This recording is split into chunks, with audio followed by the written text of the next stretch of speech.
When you're first getting to know Thai food, its flavors can seem quite complex, but once you discover its secrets, it really couldn't be simpler. Let me share a secret recipe. Discover an ingredient that fires your imagination. Choose other flavors to match. Find the best way to cook them.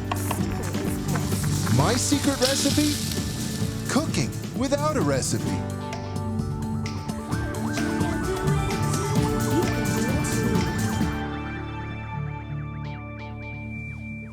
I love how a culture comes alive through its cooking, especially my all-time favorite, the bright colors and flavors of Thailand. And once you know its secrets, Thai food is very easy to cook. And it's very easy to experiment with, too. The essence of Thai cooking is balance, a harmony of sweet, sour, salty, and spicy flavors in every bite, in every dish, in every menu. And a Thai menu always has 5 parts: a salad, a relish, a soup, a curry, and perhaps most importantly, rice. Aromatic, fragrant jasmine rice. At the Thai table, rice is the meal. In fact, the Thai word for food, khao, means rice. Everything else on the table merely accompanies the rice. And you don't need a measure to cook rice perfectly.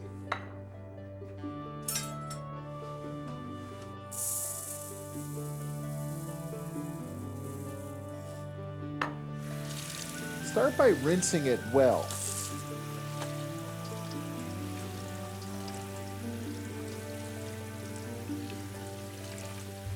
Rinsing removes any impurities in the rice, and it helps the grains stay distinct as they cook. This is how a Thai cook traditionally measures the amount of cooking water for rice, with their index finger. Here's how.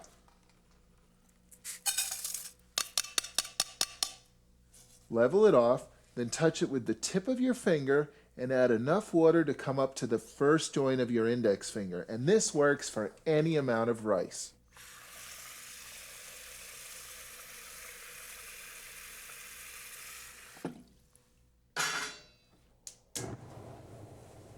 Bring the rice to a simmer with a lid and let it cook for about 15 minutes. Then turn it off and let it rest for another 15 minutes. You'll get perfect jasmine rice every time. And note that there's no salt in this rice. That's because there's plenty of other flavors on a Thai table to go with the rice. Starting with part 2 of a traditional balanced Thai meal, a relish. And there are many types of Thai relishes.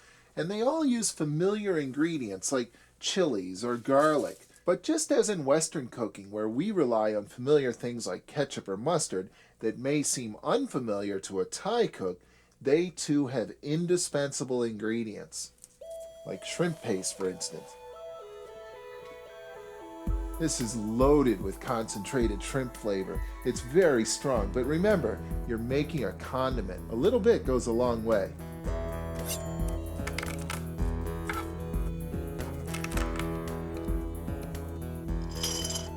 Thai cooking has always been very open and inclusive. It celebrates the individual taste of the cook. It expects you to add your own style. There's the spicy. Now for some balancing sweet and sour. And while I'm at it, some aromatic too. The skin of a lime is packed with flavor. And one of the best ways to turn this into a paste to make a relish is with a traditional mortar and pestle.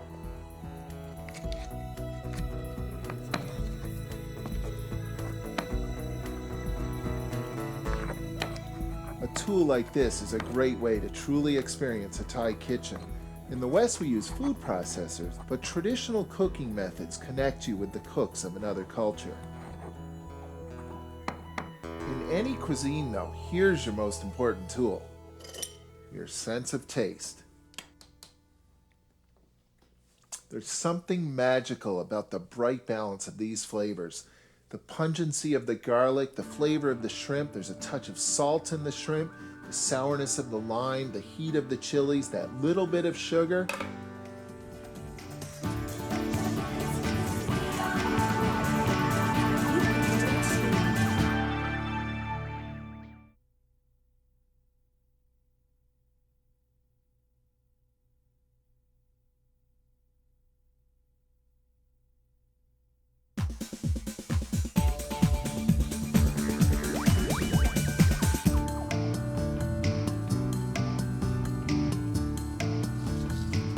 Every cuisine shows off ingredients and techniques in a different way, but at heart, all cooking is simple and full of local flavor, especially Thai food,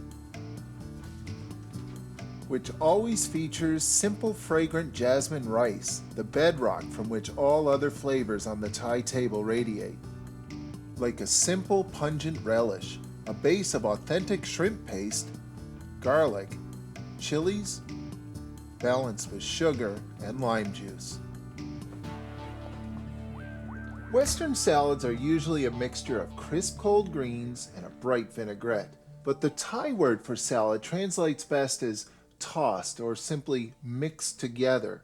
So Thai salads are known for their loose mixture of textures and flavors, and the main ingredient is often cooked and warm. It's not often I start a salad by chopping up a chicken breast and simmering it in a flavored broth.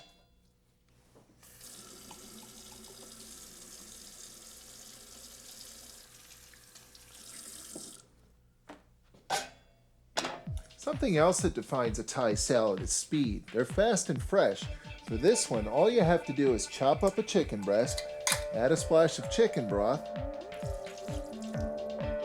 and bring it up to the simmer.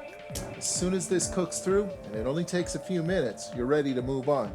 But you might as well take a second and add some more flavor to the broth, too.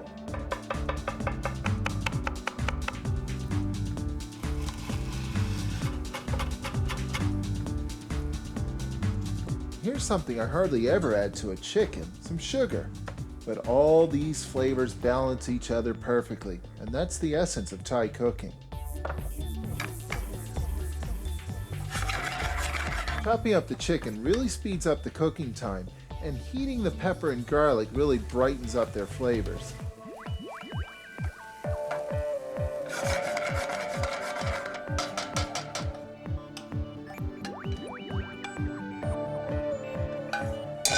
Now here's a fast and fresh way to add carrot to any salad.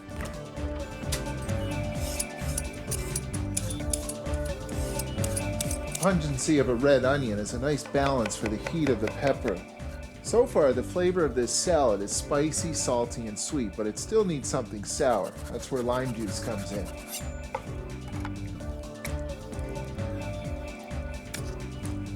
And every salad has to have a secret ingredient.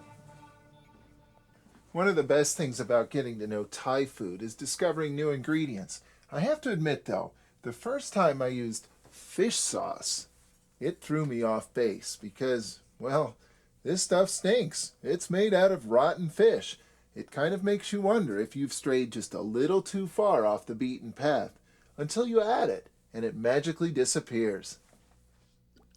All it takes is a splash or two, or 3 or 4 once you get used to it.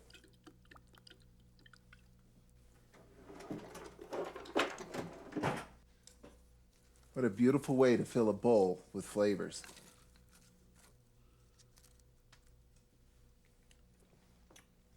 That fish sauce is just a perfect base flavor for anything, really. You know, there's no doubt that one of the best ways to get to know any cuisine is to simply experiment with it in your own kitchen. But another great way to get to know a cuisine is to go to your local bookstore.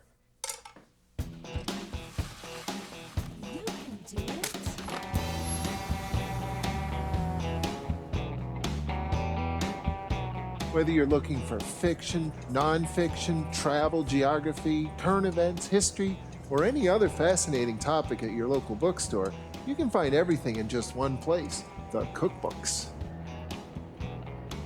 At heart, all great cooking is about sharing, so it's only natural that the great cooks of the world have so much to say about their native cuisines. Simple sushi, the food of India, simple Japanese, modern Asian flavors, the soul of Africa, and let's not forget Canada.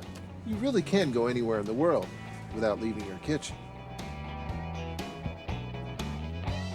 The backbone of any cookbook library, though, is a solid stack of all-purpose reference books. The perfect apple pie, light and fluffy pancakes, how to use a bicycle pump to roast a Peking duck, There's lots to choose from, and while they look great here, they'll look even better tattered, worn, burnt, stained, and written on. Because adding to your coffee table collection is cool, but cookbooks are just words on paper until you bring them alive in the kitchen and make them your own.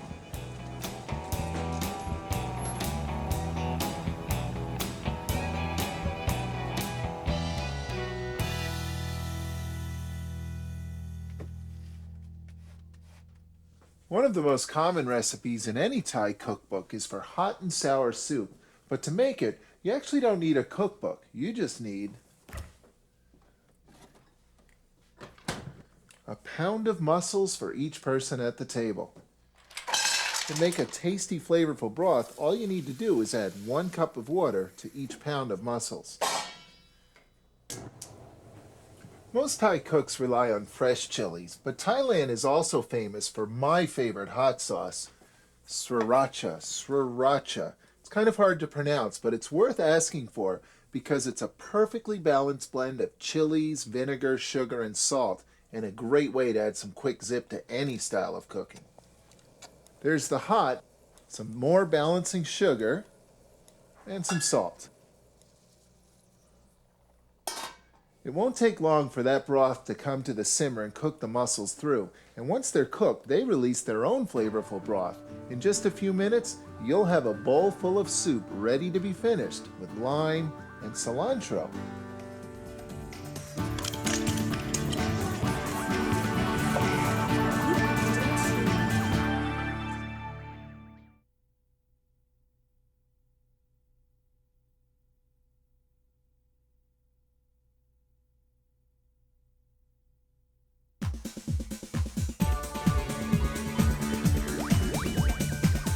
Do you ever get bored of the same old kitchen routine?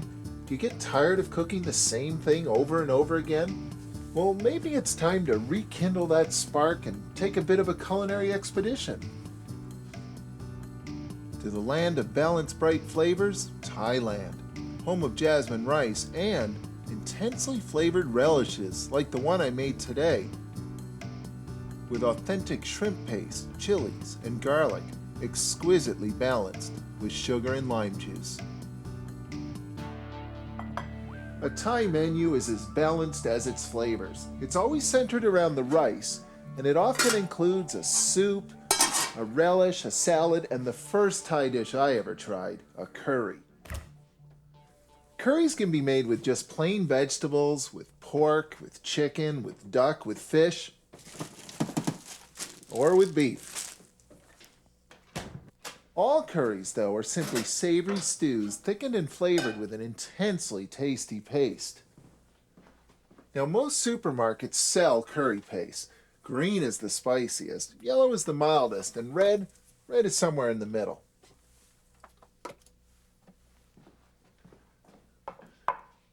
There are 3 parts to a great curry.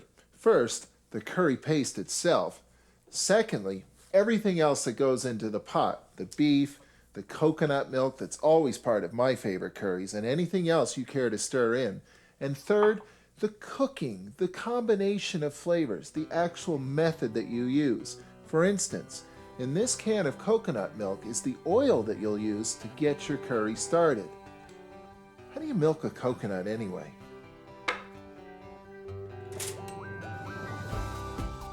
Coconut water, coconut milk, and coconut cream are 3 different ingredients. The liquid sloshing around a hollow coconut freshly fallen from the tree is nutrient-rich coconut water. Freshly grated coconut meat simmered with equal parts water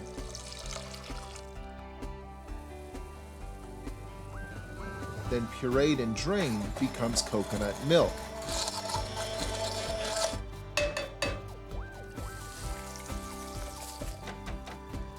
Because the original meat is so high in coconut oil, a cream of sorts rises to the top of the milk. That coconut cream is nearly pure coconut oil.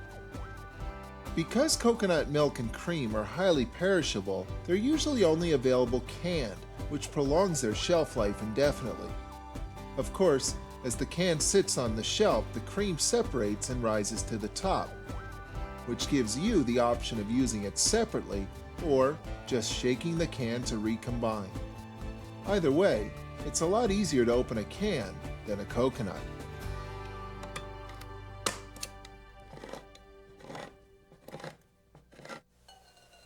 Thai cooks begin coconut curries by cracking the cream, by simmering it until the water evaporates and the oil breaks out. Traditionally, that oil is then used to saute the curry paste, which brightens up its flavors even more.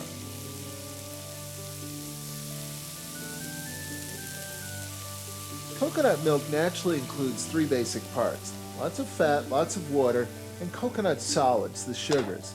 Once all that water boils away, the fat is free to start browning the solids, the sugars. They'll start to sizzle, and that's a good sign that it's time to add your curry paste.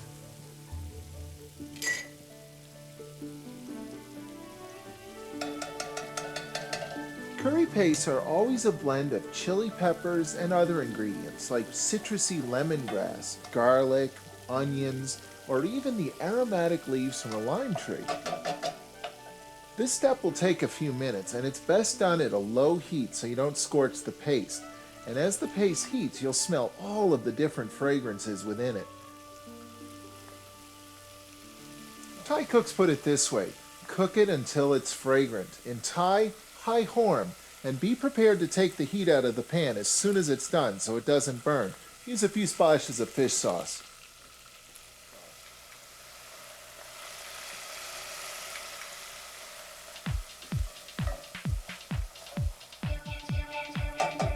And once you've toasted the curry paste, you're basically ready to add everything else to your curry.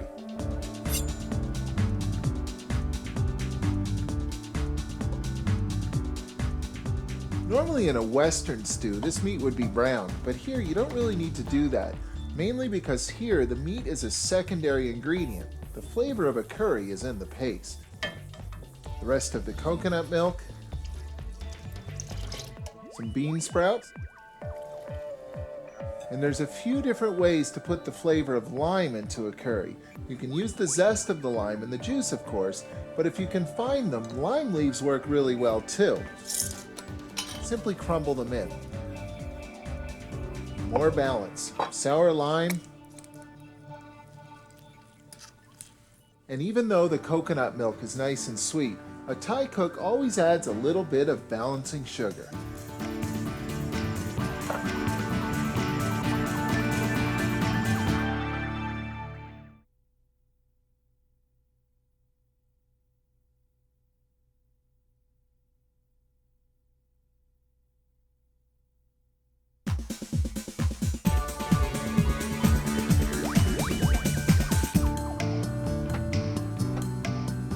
Here's another Thai cooking secret, and it's definitely my favorite, because one of the best things about a Thai kitchen is how relaxed it is. There's not a sense of rush or deadline, just the joy of cooking in the moment, and there's not a huge emphasis on getting everything to the table simmering hot either. It is a tropical country after all, which means it's a great place to grow cilantro. Now, cilantro can be used to finish every dish in a traditional Thai menu. The curry, the soup, the salad, the relish, but not every dish. You don't want everything to taste the same. Some nice green flavor, though, will look great in this salad. That'll get stirred in as we eat it. And I can't resist putting it in the hot and sour soup either. And regardless of which dish I'm putting it in, now is the best time to add cilantro, because cilantro is a relatively delicate flavor, and if you simmer it, you'll lose it.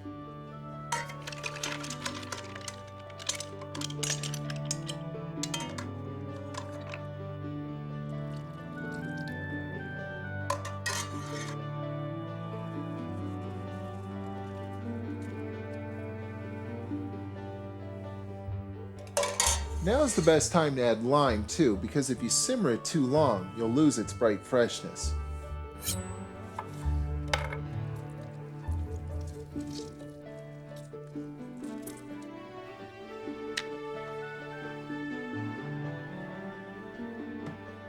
And you can finish a Thai curry with any vegetable you have, anything that's kicking around. Carrots, potatoes, or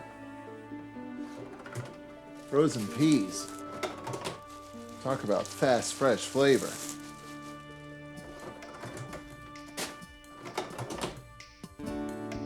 Those will quickly heat through.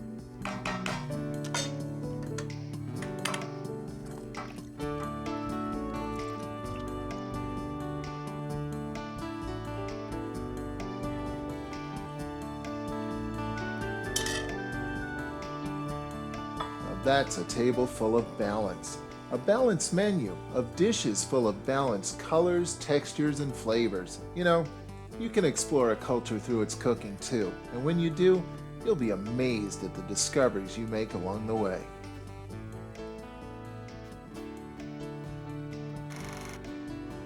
I must say I really enjoyed cooking this meal today. It's sort of fun to explore another cuisine like this. Hot and sour mussel soup. And of course, no Thai meal is complete without some jasmine rice.